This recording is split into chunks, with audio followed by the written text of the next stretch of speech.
Buenos días, bienvenidos a este tercer tema del segundo módulo del curso de Economía Digital, Blockchain y Finanzas Descentralizadas que organiza la Escuela Cryptorum. En el tema anterior, que fue un tema un poquito denso, pero ya pudimos conocer qué es la blockchain, sabemos un poco cuál es el proceso de minería del blockchain, es decir, cómo se generan los nuevos bloques, cómo se generan las recompensas, qué era el halving, cómo había una reducción a la mitad de las recompensas obtenidas por los mineros.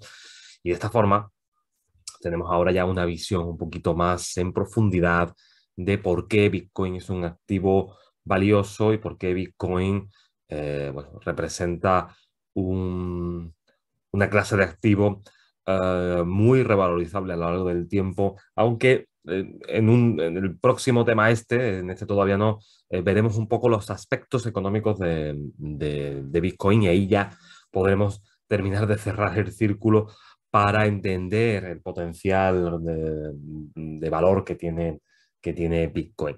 En este presente tema nos vamos a centrar en otro aspecto, perdón, muy interesante y muy importante, como son las claves públicas y privadas, ya que esto es la clave, valga la redundancia, para entender cómo se transmite y cómo se custodia Bitcoin y saber cómo operar con él, porque ahora mismo sabemos un poco los aspectos técnicos de lo que es un hash, cómo se registra la información en blockchain, pero llevándolo a efectos prácticos nos podremos preguntar, bueno, muy bien, ¿y ahora cómo hago para guardar mis Bitcoin y cómo hago para enviar Bitcoin a alguien si necesito realizar un pago? Bien, pues esto es lo que vamos a ver en el presente tema.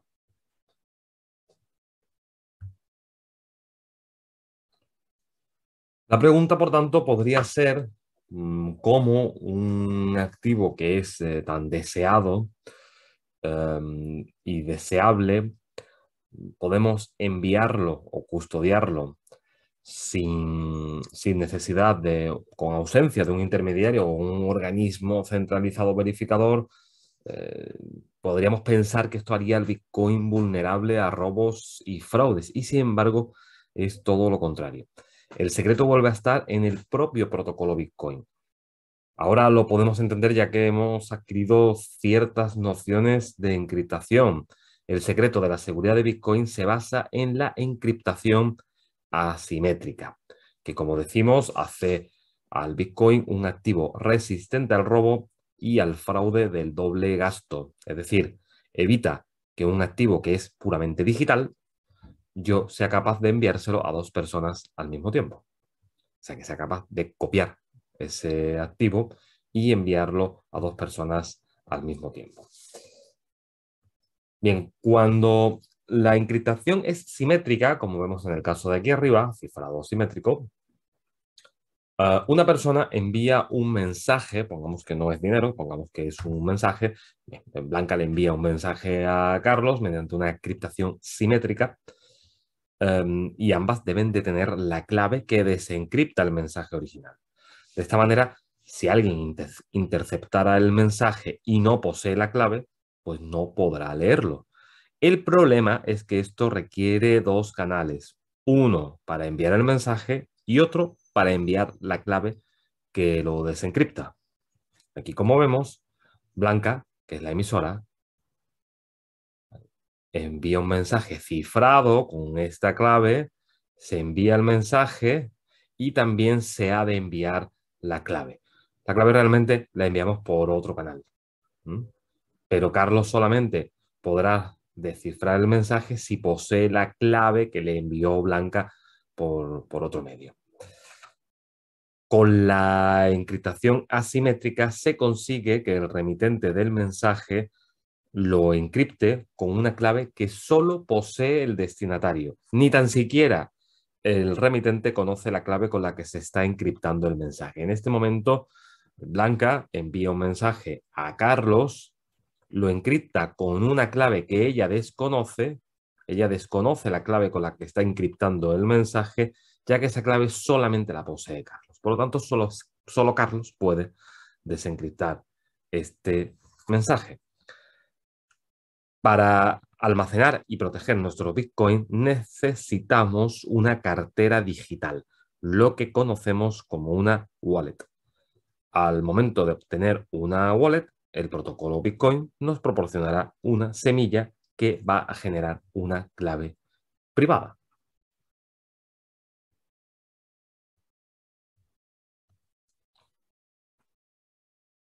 Esta clave privada es la llave maestra de todo el entramado del protocolo Bitcoin. Esa llave maestra que nos proporciona la semilla que se nos otorga cuando nos abrimos una wallet en Bitcoin, esa semilla nos genera una clave privada. La clave privada tiene formato hexadecimal, es decir, está hecho en base 16. Como podemos ver aquí, son 64 caracteres en base hexadecimal. Es decir, está conformado con los números del 0 al 9 y las 6 primeras letras del abecedario, siempre en mayúsculas. ¿Vale? Tenemos la A, la B, la C, la D, la E y la F. En ocasiones, para ciertos procesos puede simplificarse algo y lo hemos podido encontrar en base 58. Pero bueno, digamos que casi siempre, en el 99% de los casos que al menos yo he visto, está en base 16 y tiene esta apariencia la clave privada. A esta clave lo que vamos a hacer es aplicarle una función que se conoce como hexa y la función hexa nos generará una clave pública. ¿Vale? Una clave pública. Es decir, la clave pública procede de la clave privada.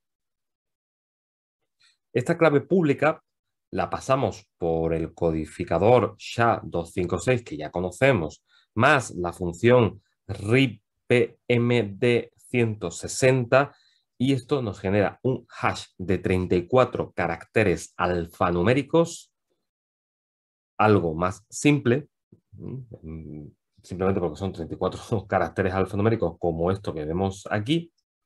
Y esto es lo que llamamos como dirección de wallet. Y esa dirección de wallet será la que Carlos le facilite a Blanca para que Blanca le pueda hacer el pago. Es decir, Carlos no le facilita esta clave privada, por supuesto, y ni siquiera le facilita la clave pública en crudo, que probablemente Carlos ni la conozca. Lo que le facilita y lo que Carlos debe de conocer simplemente es esta clave privada, que es la dirección de wallet que funciona a modo de una cuenta bancaria. Conociendo esta clave privada, perdón, esta clave pública, no es posible conocer la clave privada que da acceso a los fondos. Pero esa clave pública es capaz de desencriptar el mensaje a través de la clave privada y por eso Carlos puede leer el mensaje que le está enviando Blanca. La verdad que es bastante ingenioso el sistema y funciona a las mil maravillas. Cuando el remitente del mensaje, en el caso de Bitcoin, lo que nos está enviando son fondos, lo hace codificando su mensaje con la clave pública que el destinatario le facilitó, la codificación asimétrica garantiza que nadie pueda leer el mensaje salvo aquel que posee la clave privada que generó esta clave pública. ¿Vale? Aquí vemos un poco la ruta. Blanca codifica el mensaje, que en este caso es el envío de fondos, con la clave pública que le facilitó Carlos. Con esta codificación nadie va a poder leer el mensaje, excepto el que tiene la clave privada, que es Carlos. Es el único que la posee. Prácticamente ni siquiera él la va a saber, ahora veremos por qué. Y la wallet lo que hace es facilitar que Carlos pueda recibir los fondos porque es el único que tiene la llave para leer el mensaje que manda Blanca en toda la blockchain. Ahora bien, al comienzo decíamos que el protocolo Bitcoin generaba una semilla, que es lo que nos dan cuando nos abrimos una billetera. Abrimos una billetera y ¡pum!, nos dan la semilla.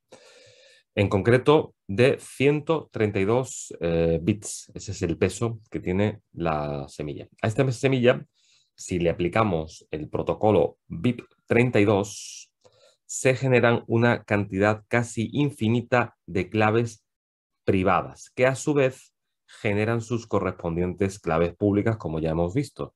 Es decir, de la semilla original se pueden generar infinitas claves privadas, 1, 2, 3, 4, n, hasta n1000 claves privadas, todas diferentes, pero cada clave privada va a generar una clave pública y como ya sabemos, cada clave pública va a generar a su vez una dirección de wallet. Esto es importante porque nos da la oportunidad de que cada vez que nosotros recibamos un pago a nuestra wallet con una dirección de wallet que es pública y la podemos poner en un chat, en un foro, se la podemos entregar a nuestro cuñado, se la podemos entregar a quien quiera, ahí nos va a hacer el pago. ¿Qué pasa? Que este pago luego es rastreable.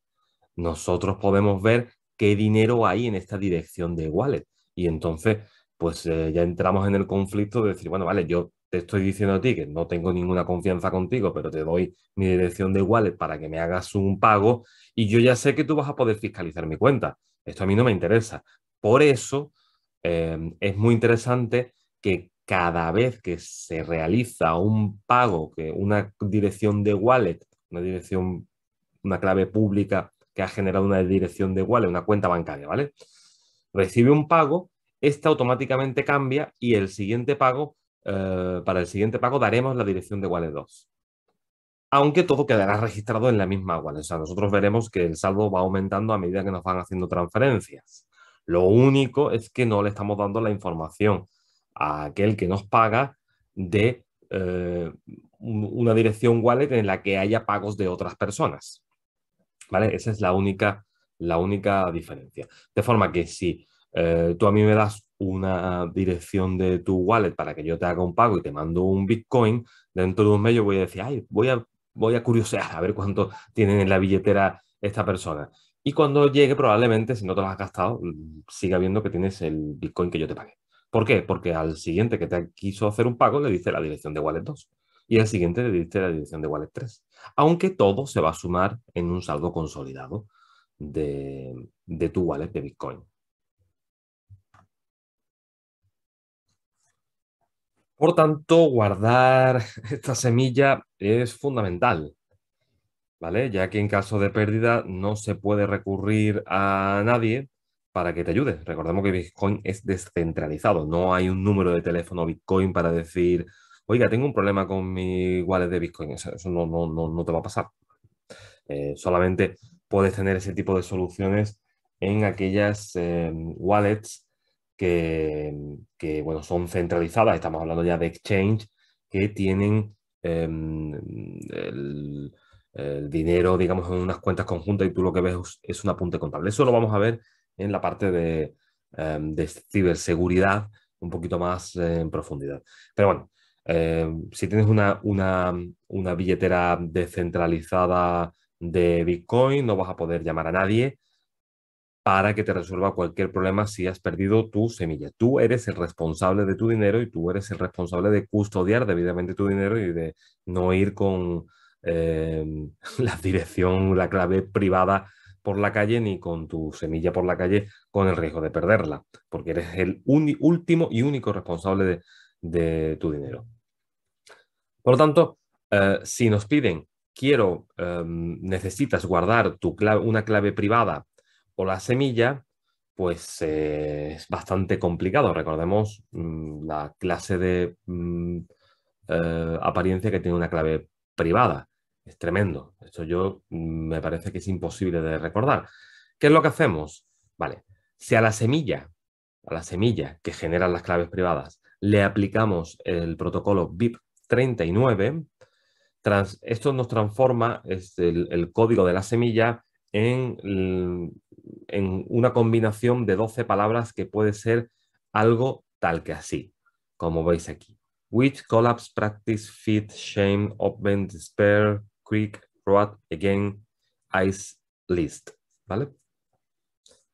De momento ya esto son palabras que por lo menos con una cierta práctica mnemotécnica y quizás puedas recordar, pero definitivamente tiene mucho juego, las puedes, digamos, mm, incluir dentro de un texto en un archivo, las puedes guardar en una placa metálica, en un papel, en fin, ya es otra cosa diferente.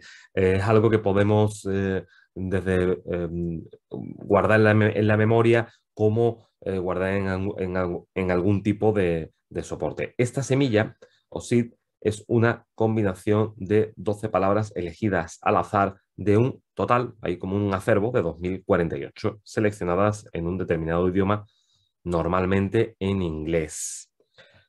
Han de ser sencillas, fáciles de memorizar y que sus primeras 4 letras sean distintas de cualquier otra palabra en ese idioma. Han de ser reproducidas en este orden concreto. El orden importa. Y este factor, el que sean 12 palabras de un acervo de 2048 y que se tengan que colocar en ese exacto orden, genera tal cantidad de posibilidades que un ataque de fuerza bruta, es decir, probar las 2048 palabras en paquetes de 12 en diferentes posiciones, una y otra vez, y una y otra vez, y otra vez, nos da como resultado que tardaríamos aproximadamente 30 millones de años en encontrar la combinación correcta. Esta combinación de palabras que conforman algo parecido a una frase debe ser protegida con especial interés. Pero al contrario que el código hexadecimal, muy propenso a errores, esta frase sí puede ser escrita en papel, hacer copias, guardarlas en caja de seguridad o incluso confiarlas a tu memoria, lógicamente.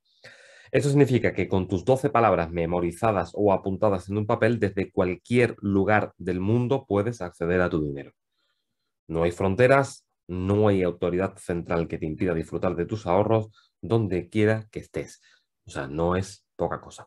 Por cierto, hemos dicho que lo que vamos a guardar es la semilla, traducida al lenguaje humano, digamos, con el BIP 39 se transforma en estas 12 palabras, pero también podemos guardar cualquiera de estas claves privadas que sí podríamos también conocer. Hay forma de que en tu wallet te proporcionen esta clave privada, ya que una semilla con el BIP 32 solo genera estas claves privadas. Son infinitas, pero cualquier clave privada que nosotros encontremos o tengamos solo puede ser generada por una misma semilla. Por lo tanto, una clave privada también es capaz de recuperar una billetera, porque es la prueba de que si yo conozco esta clave privada 2 o la 3 o la 4 o la N o la clave privada 1500 de una billetera, solamente han podido ser generadas por una misma semilla. Es decir, es unidireccional el tema.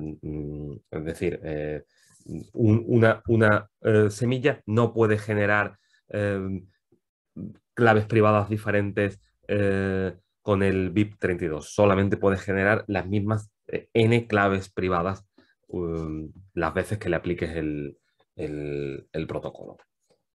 Pero siempre parece que es más sencillo que conservemos estas 12 palabras semilla. Y sí es realmente muy importante, eso es algo que debemos hacer sí en cualquier caso, ¿vale?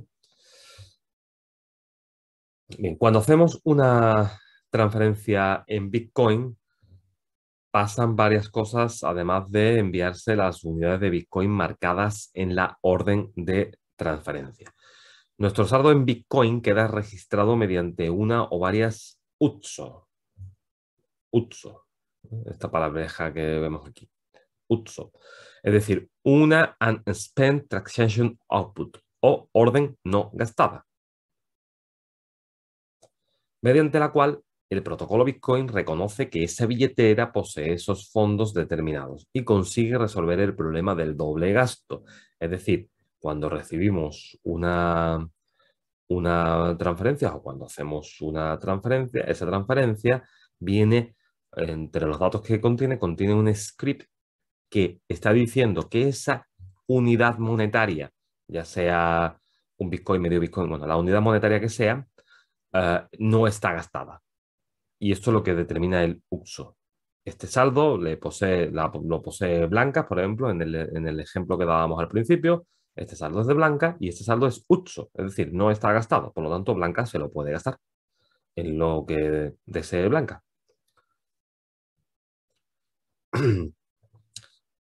Es decir, una unidad de Bitcoin no puede ser copiada, ya que generaría, bueno, tendría un problema de que generaría, el protocolo Bitcoin detectaría que ese uso ya existe. Por lo tanto, no es posible copiarla ni es posible enviar dos veces en décimas de segundo eh, con un software, lo envío al destinatario A y el destinatario B al mismo tiempo para hacer dos pagos con el mismo Bitcoin. No, en el momento en el que hace la orden de transferencia, el protocolo Bitcoin reconoce el uso y ese uso no lo vas a poder usar nunca más.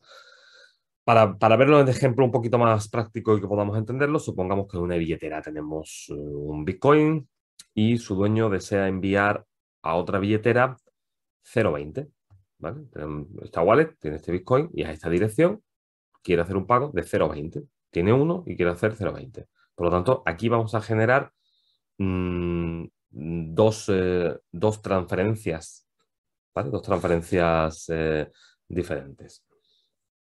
Lo que hace el poseedor del Bitcoin es poner en la dirección de envío, pone la wallet del destinatario y automáticamente la wallet la firma con la clave privada. Lo que ocurre a continuación es que el UTSO es una unidad de valor indivisible. Este UTSO no es divisible. Yo no puedo mandar de un UTSO de un Bitcoin, no puedo mandar 0,20 Bitcoin. Yo tengo que mandar el Bitcoin completo. ¿Vale? Entonces, una vez que yo mando el Bitcoin completo, que estará UTSO, estará marcado como UTSO, este Bitcoin, lo mando por completo y se generan dos transferencias. Una de 0,2 a esta dirección y ese 0,2 generará un nuevo UTSO porque le llegará a Carlos diciéndole, oye, ahí te va el 0,2 Bitcoin que te debía con una UTSO para que el protocolo Bitcoin sepa que eh, ese, ese, mm, ese 0,2 Bitcoin ya lo posee Carlos y no es gastable, no está gastado, y se genera un segundo UTSO que es la vuelta que me la devuelven a mi billetera, pero ya con un UTSO nuevo. Antes yo tenía un UTSO de un Bitcoin y ahora me quedo con un UTSO de 0,28. Así es como opera el protocolo Bitcoin. Es decir, en pocas palabras, una UTSO es indivisible. Entonces, lo que hace el protocolo Bitcoin es que cuando hay esta orden de transferencia, convierte esta UTSO que es indivisible, lo transforma en dos UTSOs nuevas. Una para el destinatario del mensaje y la vuelta para el ordenante del pago. ¿Vale?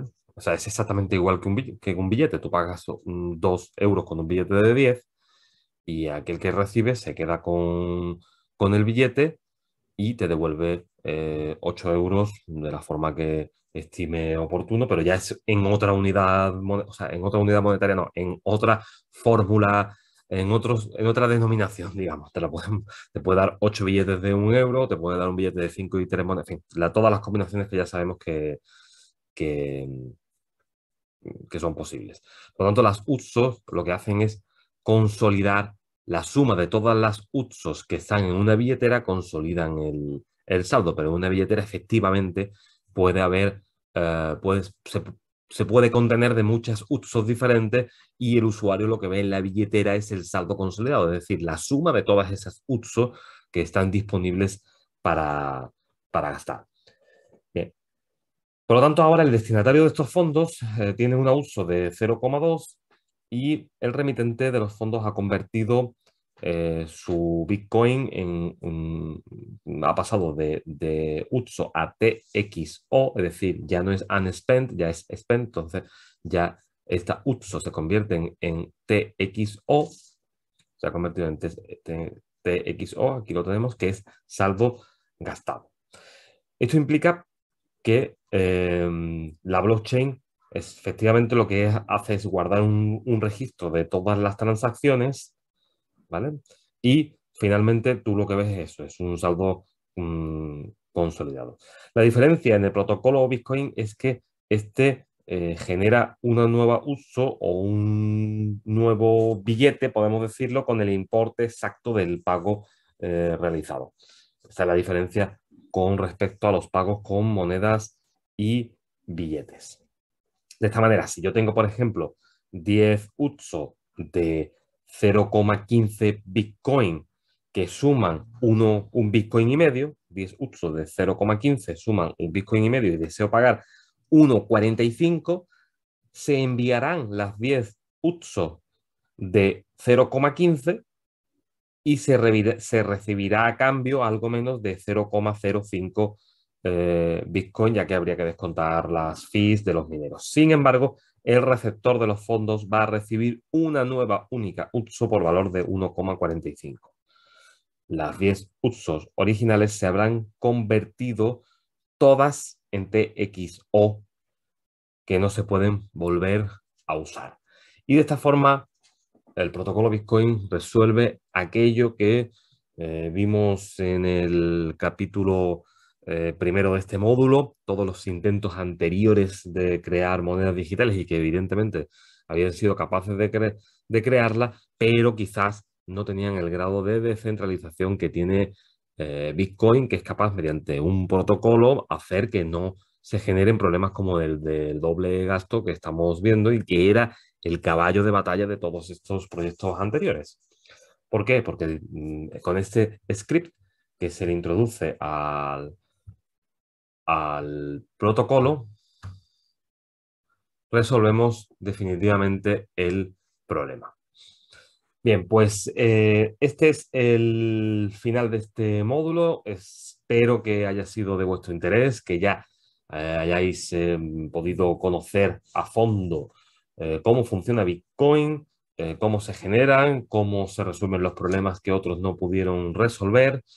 Y a partir del siguiente módulo, pues empezaremos a estudiar un poco más en profundidad temas digamos, ya anexos a Bitcoin, como es Bitcoin como fórmula económica, una fórmula monetaria, cómo puede afectar o cambiar, mejorar la economía, es decir, el contexto económico de Bitcoin, en pocas palabras. Y también conoceremos algo sobre los peligros sobre ciberseguridad, cómo custodiar, enviar y cuáles son las diferentes fórmulas con las que podemos operar con Bitcoin teniendo a salvo nuestro saldo. Así que, bueno, os espero en el próximo módulo que también promete estar muy, muy, muy interesante.